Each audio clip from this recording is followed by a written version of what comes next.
Hare Krishna. Hashtag Gita in practice के एक और सुपर अमेजिंग वीडियो में आपका स्वागत है। आज के इस वीडियो में हम दुर्योधन मानसिकता के ऊपर विचार करेंगे। किस प्रकार ये मानसिकता हमारे भौतिक जीवन के साथ साथ हमारे आध्यात्मिक जीवन की प्रगति में भी एक बहुत बड़ी बाधा बनती है। तो चलिए जानते हैं। भगवद गीता चैप्टर 1 के सेकंड श्लोक में संजय कहते हैं, संजय उवाच दृष्ट्वा तु पांडवानिकं व्यूढ़ं दुर्योधनस्तदा आचार्यम उपसंगम्य राजा वचनम अब्रवीत।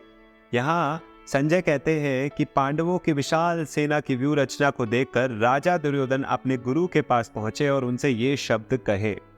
यहाँ पे संजय दुर्योधन को राजा कह के संबोधित करते हैं। ऑल दो अभी तक वो राजा बने नहीं थे, फिर भी उन्हें राजा कह के संबोधित करते हैं। वो ऐसा इसलिए करते हैं ताकि इससे महाराज धृतराष्ट्र को प्रसन्नता हो।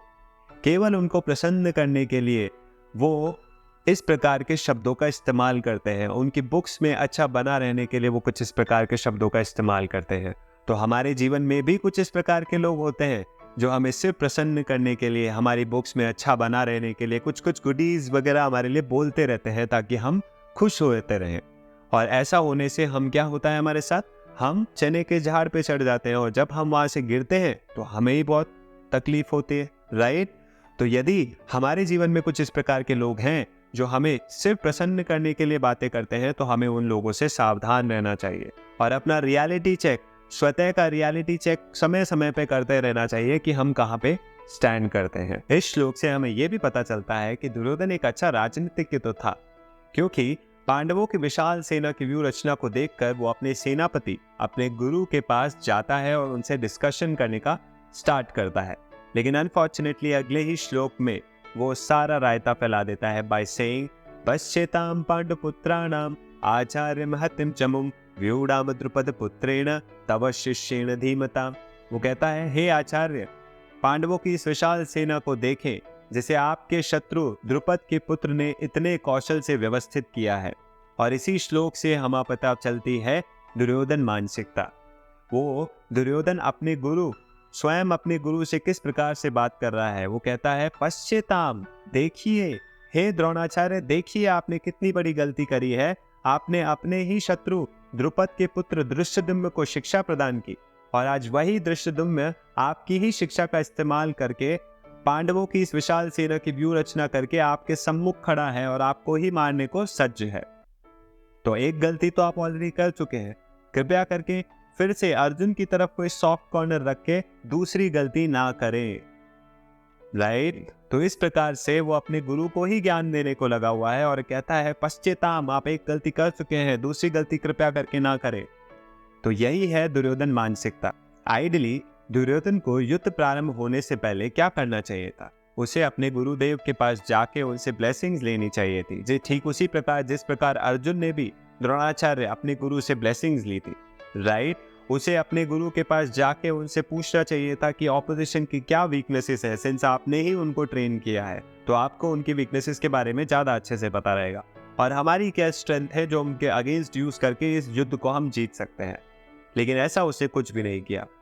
एज ए भावी राजा उसे अपनी टीम को मोटिवेट भी करना चाहिए था युद्ध प्रारंभ होने से पहले, लेकिन उसकी लैंग्वेज देखने लायक थी। वो सिर्फ और सिर्फ अपने गुरु में भी कमियां ढूंढने को पूरी तरह से तैयार था और वो अपने गुरु में ही फॉल्ट फाइंडिंग कर रहा था। उसे कुछ पॉजिटिव दिख ही नहीं रहा था और इसी को ही, इस फॉल्ट फाइंडिंग मेंटालिटी, इस दोष दर्शन मानसिकता को ही हम कहते हैं दुर्योधन मानसिकता। और यही मानसिकता दुर्योधन के विनाश का कारण भी बनी महाभारत के युद्ध में।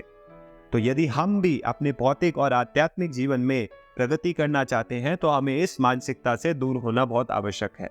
यदि हम दूसरों में सिर्फ कमियां ही ढूंढ रहे हैं और उनमें हमें कुछ अच्छाइयां दिख ही नहीं पा रही हैं, तो शायद हम भी दुर्योधन मानसिकता का शिकार हो गए हैं।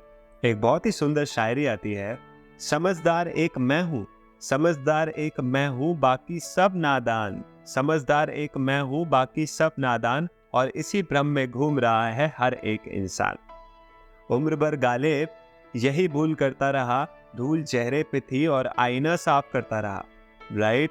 तो यदि हम भी दूसरों में सिर्फ कमियां ही देख पा रहे हैं और हमें उनमें कुछ अच्छाइयां दिख ही नहीं रही हैं और हम अपने आप को ही एक समझदार व्यक्ति समझते हैं, तो शायद हम भी इस दुर्योधन मानसिकता का शिकार हो गए हैं। तो यदि आपको नेक्स्ट टाइम कभी इस टाइप का लगे कि आप सिर्फ दूसरों में कमियां देख पा रहे हैं और आपको कुछ अच्छाइयां नहीं दिख रही हैं, तो अपने आप को आपको याद दिलाना पड़ेगा कि chapter 1 Bhagavad Gita 2nd verse 3rd verse Duryodhan मानसिकता का शिकार मैं हो रहा हूं अभी। और ऐसा यदि आप करेंगे तो आप भी दूसरों में अच्छाइयां देख पाएंगे, राइट? तो क्या आप अपने आप को याद दिलाएंगे नेक्स्ट टाइम जब आप इस प्रकार की कुछ गलती से प्रभावित हो रहे होंगे, राइट? आप दिलाएंगे। तो यदि आपने आज अगर इस वीडियो के माध्यम से कुछ अच्छा सीखा तो कृपया करके ये वीडियो को लाइक कीजिए, कमेंट में बताइए कि आपको क्या सेक्शन बहुत पसंद आया, और हाँ, सभी के साथ शेयर कीजिए, अपने family, friends, relatives and colleagues के साथ शेयर कीजिए। जहां भी आपको लगता है ये वीडियो पहुंचना चाहिए तो कृपया करके इस वीडियो को वहां तक पहुंचाइए, और हमारे चैनल को सब्सक्राइब भी कर लीजिए। So thank you so very much for watching today's video. Hare Krishna.